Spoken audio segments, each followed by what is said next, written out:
Hello, ഇന്നത്തെ കഥയിലേക്ക് എല്ലാവർക്കും സ്വാഗതം. അങ്ങനെ ഗീതു നല്ല അടിപൊളി മുൾമുനയെ നിർത്തിയിരിക്കുക നമ്മുടെ രാധികയെയും വരുണിനെയും. അപ്പം അവരോട് ആദ്യം പറയുന്നുണ്ട് ഈ വീട്ടിൽ നിന്ന് ഇറങ്ങി പോകണം, കാരണം വീഡിയോ കാണിച്ചു കൊടുത്തിട്ട് ഭീഷണിപ്പെടുത്തുകയാണ്. അപ്പോൾ അവർ രണ്ടുപേരും ഇങ്ങനെ സ്റ്റക്കായിട്ട് നിൽക്കുന്ന സമയത്ത് ഗീതു പറയുന്നുണ്ട്, എന്തായാലും ഇനി പ്ലേറ്റ് ഒന്ന് മാറ്റാം, അവൾ ചിന്തിക്കുകയാണ്. അതിനുശേഷം രാധികയോടും വരുണിനോടും പറയാണ്, നിങ്ങൾ രണ്ടുപേരും ഈ വീട്ടിൽ നിന്ന് പോകണമെന്നൊന്നും എനിക്ക് ആഗ്രഹമില്ല. എനിക്കും കണ്ണേട്ടനും ബുദ്ധിമുട്ടില്ലെങ്കിൽ, അതായത് ഞങ്ങളുടെ ജീവന് ബുദ്ധിമുട്ടൊന്നും ഇല്ലെങ്കിൽ നിങ്ങൾ ഇവിടെ നിൽക്കുന്നത് തന്നെയല്ലേ എന്തുകൊണ്ടും നല്ലത്. അപ്പോൾ രാധികയ്ക്ക് പെട്ടെന്ന് തന്നെ മനസ്സിലാവാണ്, നിൻ്റെ ഈ സംസാരത്തിൽ ഒരു വിലപേശലിൻ്റെ സ്വരമുണ്ട്. അതിന് ഗീതു എന്തെങ്കിലും മറുപടി പറയുന്നതിന് മുന്നേ തന്നെ വരുണ് പറയാണ്, ആ വീഡിയോക്ക് നിൻ്റെ മുൻ കാമുകൻ വിലയിട്ടത് 10 കോടി രൂപയാണ്. അപ്പോൾ ഗീതു പുച്ഛത്തോടെ പറയാണ്, അവൻ്റെ പണത്തോടുള്ള ആർത്തി ഇനിയും തീർന്നിട്ടില്ല. അപ്പോൾ രാധിക പറയാണ്, ആ പണം ഞങ്ങൾ ഇതേവരെ അവന് കൊടുത്തിട്ടില്ല, പക്ഷേ ആ പണം നിനക്ക് തരുന്നതിന് ഞങ്ങൾക്ക് സന്തോഷമേ ഉള്ളൂ. അപ്പോൾ ഗീതു പരിഹസിക്കുകയാണ്, ഒരു മര്യാദ വേണ്ടേ? എൻ്റെ ഭർത്താവ് കഷ്ടപ്പെട്ടുണ്ടാക്കിയ പൈസയിൽ നിന്നും അടിച്ചു മാറ്റി എനിക്ക് കൈക്കൂലി തരിക. ഇതിലൊക്കെ ഒരു അന്തസ്സുണ്ടോ രാധികാമ്മേ? എൻ്റെ കയ്യിലുള്ള ഫുൾ വീഡിയോ കണ്ണേട്ടൻ്റെ കൈകളിൽ എത്താതിരിക്കണമെങ്കിൽ എൻ്റെ ഡിമാൻഡ്സ് നിങ്ങൾ അംഗീകരിക്കണം. എന്താ നിൻ്റെ ആവശ്യങ്ങൾ? രാധിക ചോദിക്കുകയാണ്. അതിൻ്റെ ഫുൾ ലിസ്റ്റൊന്നും എനിക്ക് തരാൻ പറ്റില്ല. ആദ്യത്തെ ആവശ്യം നാളെ പ്രിയ ഇങ്ങോട്ടേക്ക് കൊണ്ടുവരുന്നതിന് തൊട്ടു മുമ്പ് ഞാൻ പറയാം. അനുസരിക്കുന്നതിൽ ബുദ്ധിമുട്ടൊന്നും ഇല്ലല്ലോ? അപ്പം രാധിക ദേഷ്യത്തോടെ പറയുന്നുണ്ട്, ഇല്ല. രാധിക അമ്മ ഇപ്പോഴാ നല്ല കുട്ടിയായത്. എങ്കിൽ നാളെ കാണാം. മറിക്കേ. ഗീതു അവർക്കിടയിൽ കൂടെ പോകുന്നുണ്ട്. പെട്ടെന്ന് തിരിഞ്ഞു നിന്നിട്ട് രണ്ടുപേരോടായിട്ട് പറയാണ്, ഈ ഡീലേ ഞാനും രാധികാമ്മയും മാത്രാ. വരുണേട്ടനുള്ളത് ഞാൻ മാറ്റി വെച്ചിട്ടുണ്ട്. ഗീതു ഒരു പേടിപ്പിച്ചിട്ടാണ് ഒന്ന് പോകുന്നത്. അപ്പം രാധിക സ്വയം ചോദിക്കുകയാണ്, ഇവൾക്ക് ആ വീഡിയോ അയച്ചു കൊടുത്തത് കിഷോറാണോ? അപ്പം വരുണും പറയാണ്, നമ്മൾ ചതിച്ചിട്ട് ഇവൾക്ക് ആ വീഡിയോ അയച്ചു കൊടുത്ത കിഷോറിനെ എനിക്കൊന്ന് കാണണം. പണം തരാമെന്ന് പറഞ്ഞ് വിളിച്ചു വരുത്തിയിട്ട് കിഷോറിനിട്ട് നന്നായിട്ട് പെരുമാറുകയാണ് വരുണ്. അത് നോക്കി നിൽക്കുന്നുണ്ട് രാധിക. കുറേ തല്ലുകൊണ്ടതിന് ശേഷം വരുണിൻ്റെ കൈ കയറി പിടിക്കുകയാണ് കിഷോർ. എന്നിട്ട് പറയുന്നുണ്ട്, എന്തിനാ എന്നെ തല്ലുന്നതെന്നെങ്കിലും പറയേ. ഞങ്ങളുടെ വീഡിയോ നീ ഗീതുവിനെ കൊടുത്തില്ലേടാ? വരുണ് ദേഷ്യത്തോടെ ചോദിക്കുകയാണ്. അപ്പോൾ കിഷോർ പറയുന്നുണ്ട്, ഞാൻ ആർക്കും കൊടുത്തിട്ടില്ല. പക്ഷെ അതൊന്നും ശ്രദ്ധിക്കാതെ വരുണ് വീണ്ടും കിഷോറിനെ തല്ലിക്കൊണ്ടിരിക്കുകയാണ്. അവസാനം രാധികയുടെ കാലിൻ്റെ അരികിലേക്ക് വന്നപ്പോൾ രാധിക വരുണിനെ തടയാണ്. അപ്പോൾ കിഷോറിനെ കഴുത്തിന് കുത്തിപ്പിടിച്ചിട്ട് രാധിക പറയുന്നുണ്ട്, 1 കോടി രൂപ കൊണ്ടുപോകാനുള്ള ബാഗും തയ്യാറാക്കി വന്നിരിക്കുക അല്ലേ? അമ്മയും മോനെയും മാറി നോക്കിയിട്ട് കിഷോർ ചോദിക്കുന്നുണ്ട്, ഇതെനിക്ക് ക്യാഷ് തരാതിരിക്കാനുള്ള പരിപാടിയാണോ? ഡോ പൊന്നോ മോനെ എന്നൊക്കെ പറഞ്ഞുകൊണ്ട് വരുണ് കിഷോറിനെ വീണ്ടും തല്ലാൻ ഒരുങ്ങാണ്. അപ്പോൾ കിഷോർ പറയുന്നുണ്ട്, ഇനി എന്നെ തൊട്ടാ ഞാൻ ആ വീഡിയോ ഗോവിന്ദ് സാറിന് അയച്ചു കൊടുക്കും. രാധികയും വരുണും ശരിക്കും ഞെട്ടുകയാണ്. അപ്പോൾ രാധിക ചോദിക്കുന്നുണ്ട്, നീ രഹസ്യമായി സൂക്ഷിച്ച ആ വീഡിയോ എങ്ങനെയാ ഗീതുവിൻ്റെ കയ്യിൽ കിട്ടിയത്? കിഷോറും 1-2 നിമിഷം ആലോചിക്കുകയാണ്. അതിനുശേഷം അവൻ പറയുന്നുണ്ട്, അതിനൊരു ചാൻസേ ഞാൻ കാണുന്നുള്ളൂ. ഞാൻ അറിയാതെ എൻ്റെ ഭാര്യ അവർണിക അതെടുത്ത് ഗീതുവിന് അയച്ചു കൊടുത്തിട്ടുണ്ടാവും. അത് കേട്ട സമയത്ത് രാധികയ്ക്കും വരുണിനും അത് സത്യമാണെന്ന് തോന്നുകയാണ്. അപ്പം കിഷോർ പറയുന്നുണ്ട്, എനിക്കെല്ലാം മനസ്സിലായി. അവളല്ലാതെ അതെടുത്ത് ആരും ഗീതുവിന് അയച്ചു കൊടുക്കില്ല. അതിനുശേഷം വീണ്ടും ഒരു കൗശല ചിരി ചിരിച്ചിട്ട് രാധികയുടെ അരികിലേക്ക് വന്നിട്ട് കിഷോർ പറയുകയാണ്, പക്ഷേ ആ വീഡിയോ ഇതുവരെ ഗോവിന്ദ് സാറ് കണ്ടിട്ടില്ല. അപ്പോൾ വരുണ് ചോദിക്കുക, അതെങ്ങനെ നിനക്കറിയാം? കണ്ടിരുന്നെങ്കിലേ എൻ്റെ മുന്നിലെ നിങ്ങൾ രണ്ടുപേരും ഇങ്ങനെ നിൽക്കില്ലായിരുന്നു. അപ്പോഴാണ് അത് ശരിയാണെന്ന് അവർക്ക് രണ്ടുപേർക്കും തോന്നുന്നത്. അപ്പോഴേക്കും കിഷോർ ശരിക്കും അവൻ്റെ തനി സ്വഭാവം പുറത്തെടുക്കുകയാണ്. അത് ഗോവിന്ദ് സാറിൻ്റെ കൈകളിൽ എത്തിക്കാനുള്ള യോഗം എനിക്കായിരിക്കും. കണ്ണൻ ഒന്നും അറിയരുത്, രാധിക പറയാണ്. അപ്പോൾ കിഷോറും പറയുന്നുണ്ട്, പറയാതിരിക്കണമെങ്കിലേ എനിക്കിപ്പോൾ കിട്ടിയ അടി മുഴുവൻ തിരിച്ചെടുക്കണം. തിരിച്ചെടുക്കാനോ? രാധിക ചോദിക്കുകയാണ്. അതെ, ഇങ്ങോട്ട് കിട്ടിയത് മുഴുവൻ ഞാൻ വരുണിന് തിരിച്ചു കൊടുക്കും. ഡാ, വരുണ് ദേഷ്യത്തോടെ വിളിക്കുകയാണ്. എങ്കിലേ ഞാൻ ആ വീഡിയോ ഗോവിന്ദ് സാറിന് കൊടുത്തോളാം. രാധികയും വരുണും ശരിക്കും പെട്ട്. രാധിക പറയുന്നുണ്ട്, കിഷോർ എടുത്തുചാട്ടം കാണിക്കരുത്. എങ്കിലെനിക്ക് തിരിച്ചു തല്ലണം. പ്രതികരിക്കാനോ തടയാനോ പാടില്ല. ബുദ്ധിമുട്ടാണെങ്കിൽ പറഞ്ഞോ, ഞാൻ ഗോവിന്ദ് സാർ. അപ്പോഴേക്കും വരുൺ പറയാണ്, നീ തല്ലിക്കോടാ. രാധിക വിഷമത്തോടെ വിളിക്കുന്നുണ്ട്, വരുൺ. കിഷോർ കിട്ടിയ തല്ല് മുഴുവൻ ഒന്നുപോലും മുടങ്ങാതെ തിരിച്ച് വരുണിന് കൊടുക്കുകയാണ്. ഒന്നും പ്രതികരിക്കാൻ പറ്റാതെ വരുൺ ആ തല്ല് മുഴുവൻ കൊള്ളുന്നുണ്ട്. പക്ഷേ സ്വന്തം മകനെ കൺമുന്നിലിട്ട് തല്ലുന്നത് കാണാൻ പറ്റാത്തതുകൊണ്ട് തന്നെ രാധിക കണ്ണടച്ച് നിൽക്കുകയാണ്. അവസാനം വീണ വരുണിനെ ചവിട്ടാൻ വേണ്ടി പോവുകയാണ് കിഷോർ. പക്ഷെ അവൻ ചവിട്ടാതെ വീണ്ടും വരുണിനോട് പറയുന്നുണ്ട്, ഇവിടെ നമ്മൾ രണ്ടുപേരും വില്ലന്മാരാ. വില്ലന്മാർ തമ്മിൽ പോരടിച്ചാലേ നായികയും നായകനും അവരറിയാതെ തന്നെ വിജയിക്കും. അത് വേണോ? അപ്പോഴാണ് വരുണും രാധികയും കണ്ണു തുറക്കുന്നത്. അപ്പം വീണ്ടും കിഷോർ കൈ കൊടുക്കുകയാണ് വരുൺ എഴുന്നേൽക്കാൻ വേണ്ടിയിട്ട്. വരുൺ അമ്മയെ നോക്കുന്ന സമയത്ത് രാധിക പറയുന്നുണ്ട്, കൈ വാങ്ങിച്ചോളൂന്ന്. അമ്മയുടെ സമ്മതം കിട്ടിയപ്പം കിഷോറിൻ്റെ കൈ പിടിച്ചിട്ട് വരുൺ എഴുന്നേൽക്കുകയാണ്. എഴുന്നേറ്റ വരുണിനോട് കിഷോർ പറയുന്നുണ്ട്, നമ്മൾ പരസ്പരം സഹായ സംഘമായി നിന്നില്ലെങ്കിൽ വിജയിക്കാൻ സാധിക്കില്ല. നമ്മൾ തോൽക്കണോ ഗീതവും ഗോവിന്ദ് സാറും വിജയിക്കണോ? വിജയം നമുക്കാ വേണ്ടതെങ്കിൽ എന്നെ പിണക്കരുത്. ഞാൻ ചോദിച്ച ക്യാഷ് തന്ന് എന്നെ സന്തോഷിപ്പിച്ചേ പറ്റൂ. അവസാന നിവൃത്തിയില്ലാതെ അത് കൊടുക്കേണ്ട അവസ്ഥയിലാകാണ് രാധികയും വരുണും. കൗശലച്ചിരിയോടുകൂടി കിഷോറും. അതേസമയം അറക്കലിൽ ആകെ കൂടെ കൺഫ്യൂഷനിലാണ് ഗോവിന്ദും അയ്യപ്പേട്ടനും. അയ്യപ്പേട്ടൻ ഗണപതി കുഞ്ഞിൻ്റെ മുന്നിൽ വെച്ച് പറയുന്നുണ്ട്, ഈ കുഞ്ഞിനെ കൊണ്ട് ഞാൻ തോറ്റു.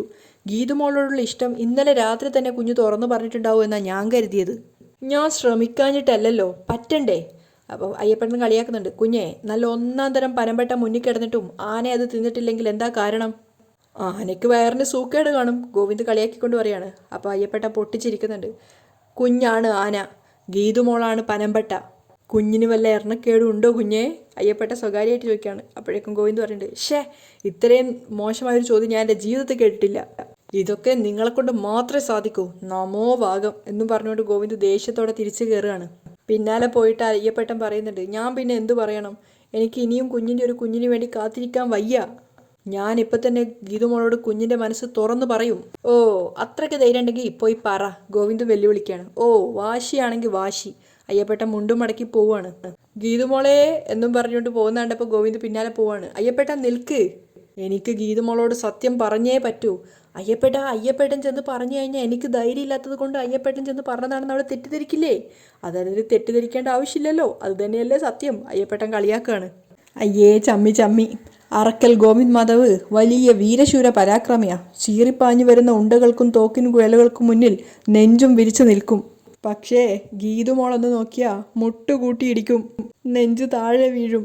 അപ്പം ഗോവിന്ദും പറയുന്നുണ്ട്, അവളുടെ കണ്ണ് വലിയ പ്രശ്ന. പെണ്ണിൻ്റെ കണ്ണ് പൂവാണെന്നും മീനാണെന്നും സാഗരമാണെന്നും ഒക്കെ കവികൾ പറയും. പക്ഷേ ഇവളുടെ കണ്ണ് അതൊന്നും അല്ല അയ്യപ്പേട്ടാ, 2 കുന്തമാ, മനുഷ്യനെ കൊല്ലുന്ന മൂർച്ചയുള്ള കുന്തം. അത് കേട്ട് അയ്യപ്പേട്ടൻ ചിരിച്ചുകൊണ്ട് പറയുന്നുണ്ട്, കുഞ്ഞൊന്നുകൊണ്ട് വിഷമിക്കേണ്ട, ഞാൻ പോയി ഗീതുമോളോട് കാര്യങ്ങൾ സംസാരിച്ച് ഇങ്ങോട്ടേക്ക് കൂട്ടിക്കൊണ്ടുവരാം. അപ്പോഴും ഗോവിന്ദന് സംശയമാണ്, ശരിയാവോ അയ്യപ്പേട്ട? ശരിയാവും. ഈ ഗണപതി കുഞ്ഞിൻ്റെ മുന്നിൽ വെച്ച് നിങ്ങളുടെ 2 പേരുടെയും കൈകൾ ഞാൻ ചേർത്ത് വെക്കും. അത്രയൊക്കെ എനിക്ക് പറ്റൂ, ബാക്കി നിങ്ങൾ നോക്കിക്കോണം. അയ്യപ്പേട്ടൻ ഓടിപ്പാഞ്ഞ് അകത്തേക്ക് ഗീതുവിൻ്റെ അടുത്തേക്ക് പോവാണ്. അപ്പോൾ ഗോവിന്ദ് തിരിഞ്ഞ് ഗണപതിയോട് ചോദിക്കുന്നുണ്ട്, വല്ലതും നടക്കുമോ എൻ്റെ ഭഗവാനെ? അയ്യപ്പേട്ടൻ ഗീതുവിനോട് എന്താ സംസാരിക്കുന്നതെന്ന് മറഞ്ഞു നിന്ന് നോക്കിയാലോ എന്ന് വിചാരിച്ച് അകത്തേക്ക് പോകാൻ ശ്രമിക്കുകയാണ്. പെട്ടെന്ന് വിചാരിക്കും, അയ്യേ വേണ്ട, അത് മോശ. തിരിച്ചു വന്ന് അയ്യപ്പേട്ടനെ വെയിറ്റ് ചെയ്തിരിക്കുകയാണ്. പക്ഷേ ഗോവിന്ദന് ഇരുത്തം കൊള്ളുന്നുണ്ടായിരുന്നില്ല. വീണ്ടും ഗണപതിയുടെ അടുത്തേക്ക് പോവും, വീണ്ടും തിരിച്ചു വരും. അത് കഴിഞ്ഞ് അയ്യപ്പേട്ടൻ പോയ ഭാഗത്തേക്ക് നോക്കും, വീണ്ടും ഗണപതിയെ നോക്കും. ആകെ ഒരു മുൾമുനെ നിൽക്കുന്ന അവസ്ഥയാണ്. ഒളിഞ്ഞു നോട്ടം മോശമാണ് എന്നൊക്കെ പറഞ്ഞ് വീണ്ടും തിരിച്ചു വന്ന് ഗണപതിയെ വിളിക്കുകയാണ്. ഭഗവാനേ, ഗോവിന്ദനാകെ കൂടെ ഒരു വല്ലായ്മയാണ്. എന്താ ഇപ്പോൾ പോയാൽ സംഭവിക്കാന്നൊക്കെ ആലോചിച്ചിട്ടുള്ള ഇത് നമ്മൾ എന്തെങ്കിലും ഒരു കാര്യത്തിന് വേണ്ടി കാത്തിക്കുമ്പോൾ അങ്ങനെയാണല്ലോ. അവൻ സ്വയം തന്നെ ചോദിക്കുന്നുണ്ട്, എനിക്ക് എന്താ ഇപ്പോൾ സംഭവിച്ചത്? ശരിക്കും ഒരു റേഞ്ച് കിട്ടാത്ത അവസ്ഥയിലാണ്. വീട്ടിൻ്റെ ചുറ്റിലും നടന്ന് എവിടെയെങ്കിലും അവരെ കാണുന്നുണ്ടോയെന്നൊക്കെ നോക്കുകയാണ്. ഈ അയ്യപ്പേട്ടൻ എന്താക്കുമായിരിക്കും? അയ്യപ്പേട്ടാ എവിടാ എന്നൊക്കെ പറഞ്ഞുകൊണ്ട് താഴെ ഇറങ്ങി സ്റ്റെപ്പ് ഇറങ്ങി താഴോട്ടേക്ക് വരികയാണ്. ശരിക്കും ഒരു ഭ്രാന്ത് പിടിച്ച അവസ്ഥയിലാണ് ഗോവിന്ദ് ഉണ്ടായിരുന്നത്. ഷിബു കാറ് കഴുകിക്കൊണ്ടിരിക്കുകയാണ്. പക്ഷെ അതൊന്നും ഗോവിന്ദ് കണ്ടിട്ട് പോലുമില്ല. അവിടെ താഴെ എത്തിയിട്ട് ഷിബു കാറിൻ്റെ മുകളിൽ വെച്ചിട്ടുള്ള ടർക്കിയൊക്കെ എടുത്ത് കാറിങ്ങനെ തുടച്ച് ഇങ്ങനെ സ്വയം വിളിച്ചുകൊണ്ടിരിക്കുകയാണ്, അയ്യപ്പേട്ടാ.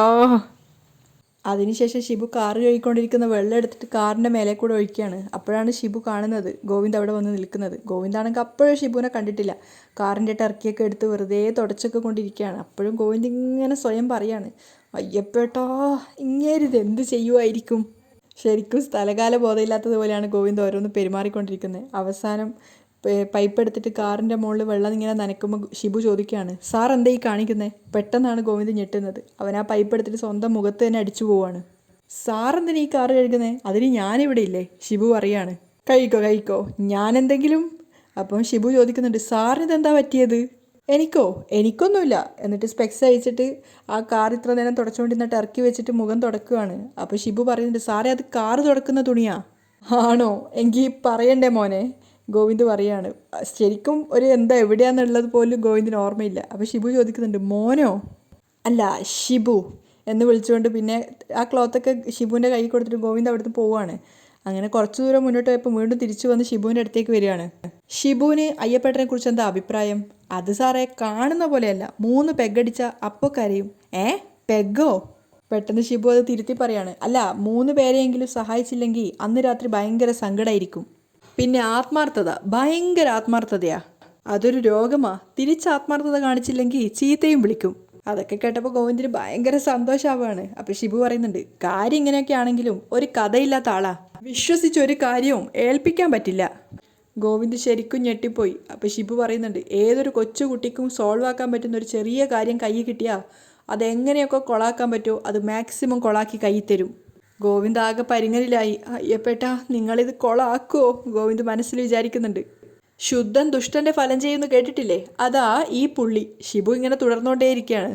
പ്രധാനപ്പെട്ട ഒരു കാര്യവും ഏൽപ്പിക്കാതിരിക്കുന്നതാ ബുദ്ധി. മതി മതി മതി മതി, ഇനി കൂടുതൽ പറഞ്ഞ് ടെൻഷൻ ആക്കണ്ട. ഗോവിന്ദ് ആകെ കൺഫ്യൂഷനിലായി. അയ്യപ്പേട്ടാ. അവൻ വീണ്ടും മതിലിൻ്റെ മുകളിൽ കൂടെ നോക്കുകയാണ്. ഇയാളെന്താ അകത്ത് കയറി കുറ്റി അടിച്ചിരിക്കുകയാണോ? മനുഷ്യനെ വെറുതെ ടെൻഷൻ അടിപ്പിക്കാൻ ചുമ്മാ. ഗോവിന്ദ് ശരിക്കും കൺഫ്യൂഷനിലായിട്ടാണുള്ളത്. അതിനുശേഷം വന്നിട്ട് ഷിബുവിനോട് ചോദിക്കുന്നുണ്ട്, ഷിബുവിൻ്റെ കയ്യിൽ സിഗരറ്റ് ഉണ്ടോ? അതിന് സാറ് സിഗരറ്റ് വലിക്കോ? ഇല്ല, വേണമെങ്കിൽ ഇപ്പോഴത്തെ സാഹചര്യത്തിൽ ഒരു സിഗരറ്റ് വലിച്ചു നോക്കാം. എനിക്ക് സിഗരറ്റ് വലിക്കുന്ന ശീലമില്ല. സാറിന് വേണമെങ്കിൽ ഞാൻ വാങ്ങിച്ചു തരാം. എനിക്കങ്ങനത്തെ ശീലമൊന്നുമില്ല. എന്തോ ഒരു തലവേദന പോലെ. അത് എൻ്റെ ഒരു ഫ്രണ്ട് പറഞ്ഞു, ഈ സിഗരറ്റിലെ ആക്സോയിൽ ഒഴിച്ച് വലിച്ചാലേ തലവേദന പമ്പ കിടക്കൂന്ന്. സാറ് പറഞ്ഞാൽ പോരെ, ഞാൻ ഇപ്പോൾ വാങ്ങിച്ചിട്ട് വരാം. അതും പറഞ്ഞ് ഷിബു പോവാണ്. ടെൻഷൻ കാരണം വലിക്കുന്നതെന്ന് ഗീതുവിനോട് പറയാൻ പറ്റുമോ? ഗോവിന്ദ് ഇങ്ങനെ ചിന്തിക്കുന്നുണ്ട്. ഗീതു സ്റ്റെപ്പിറങ്ങി വരുന്ന സമയത്ത് സന്തോഷത്തോടെ തുള്ളിച്ചാടി വരികയാണ് അയ്യപ്പേട്ടൻ. പക്ഷെ ഗീതുവിനെ കണ്ടതും അയ്യപ്പേട്ടൻ്റെ എല്ലാ ഗ്യാസും പോയി. അയ്യപ്പേട്ടൻ ഫുൾ ഗ്യാസ് പോയ അവസ്ഥയിലായി പേടിച്ച് നിൽക്കുകയാണ്. പക്ഷെ അങ്ങോട്ടേക്ക് ഗീതു ആണെങ്കിലും സംശയത്തോടെ നോക്കുന്നുണ്ട്, ഇതെന്താ അയ്യപ്പേട്ടൻ ഇങ്ങനെ പെരുമാറുന്നതെന്ന്. അപ്പോഴേക്കും അങ്ങോട്ടേക്ക് രേഖ വന്നിട്ട് ചോദിക്കുന്നുണ്ട്, ഗീതു, നീ അമ്മയായിട്ട് എന്തെങ്കിലും പ്രശ്നം ഉണ്ടാക്കിയോ? എന്തേ? അല്ല, ഇവിടുന്ന് നല്ല ദേഷ്യത്തിലാണ് വരുണേട്ടനെ കൊണ്ട് പുറത്തേക്ക് പോയത്. വന്ന് രാധികാമ്മയുടെ സ്നേഹം പോലും കലിപ്പായിട്ട് മാറി. അപ്പം രേഖയും പറയുന്നുണ്ട്, നീ പരമാവധി ചൊറിയുന്നുണ്ടല്ലോ. അയ്യപ്പേട്ടനാണെങ്കിൽ ശരിക്കും പൊട്ടം കളി കളിക്കുകയാണ്. ഗീതുവിൻ്റെ അടുത്ത് പറയാൻ വേണ്ടി വരും, വീണ്ടും തിരിച്ച് പേടിയോടെ പോകും. എന്നിട്ട് ഇങ്ങനെ സ്വയം പറയും, എന്താ എനിക്ക് പറഞ്ഞാൽ എന്നൊക്കെ പറഞ്ഞുകൊണ്ട് വീണ്ടും വരും. പിന്നെയും ഗീതുവിനെ കാണുമ്പോൾ പേടിച്ച് തിരിച്ചു പോകും. 3-4 പ്രാവശ്യം ഇങ്ങനെ ആയപ്പോൾ ഗീതു ഇങ്ങനെ രേഖയോട് പറയുന്നുണ്ട്, അയ്യപ്പേട്ടൻ എന്തിനാ ഈ മാർച്ച് ഫസ്റ്റ് നടത്തുന്നത്? അത് കണ്ടപ്പോൾ രേഖ പറയുന്നുണ്ട്, അയ്യപ്പേട്ടന് നിന്നോട് എന്തോ പറയാനുണ്ട്. ചിലപ്പോൾ ഞാനിവിടെ നിൽക്കുന്നതുകൊണ്ടായിരിക്കും. അങ്ങനെയാണെങ്കിൽ ഞാനൊന്ന് ചോദിച്ചിട്ട് വരാം എന്ന് പറഞ്ഞുകൊണ്ട് ഗീതു അയ്യപ്പേട്ടൻ്റെ അരികിലേക്ക് പോവാണ്. എന്നിട്ട് അയ്യപ്പേട്ടനെ പോയി തൊട്ട് വിളിക്കുകയാണ്. അയ്യപ്പേട്ടൻ ഞെട്ടിയിട്ടാണ് തിരിഞ്ഞു നോക്കുന്നത്. എന്താ ഒരു ടെൻഷൻ? ഗീതു ചോദിക്കുന്നുണ്ട്. എനിക്കോ? എന്നിട്ട് അയാൾ മനസ്സിൽ വിചാരിക്കുകയാണ്, എൻ്റെ ടെൻഷൻ നീയാ കൊച്ചേ. ഗോവിന്ദൻ കുഞ്ഞുമായിട്ട് താമസിക്കാൻ നിനക്ക് സമ്മതമല്ലെങ്കിൽ നീ അതിനെന്നെ തെറ്റിദ്ധരിക്കും. അപ്പം അയാളുടെ മുഖം കണ്ടപ്പോൾ തന്നെ ഗീതു ചോദിക്കുന്നുണ്ട്, എന്നോട് എന്തോ പറയാനുണ്ടല്ലോ. എന്തു പറയാൻ? അയ്യപ്പേട്ടൻ അവളെ മുഖത്തേക്ക് നോക്കാൻ ധൈര്യമില്ലായിരുന്നു. എന്തോ ഉണ്ട്, പറഞ്ഞോ? ഗീതു സപ്പോർട്ട് ചെയ്യാണ്. എങ്ങനെ പറയും, ഒരു മാർഗവും കിട്ടുന്നില്ലല്ലോ. അയ്യപ്പേട്ടൻ ആകെ വെട്ടിലായി. ഉപദേശിക്കുന്നത്ര എളുപ്പമല്ല പ്രേമം പറയാൻ. അയ്യപ്പേട്ടൻ എന്തെങ്കിലും സാമ്പത്തിക പ്രശ്നമുണ്ടോ? ഗീതു ചോദിക്കാണ്. ഇല്ല. എന്തെങ്കിലും ശാരീരിക പ്രശ്നം? മാനസിക പ്രശ്നമോ? അത് കേട്ടപ്പോൾ അയാൾ ഞെട്ടിട്ട് ഗീതുവിനെ നോക്കുകയാണ്.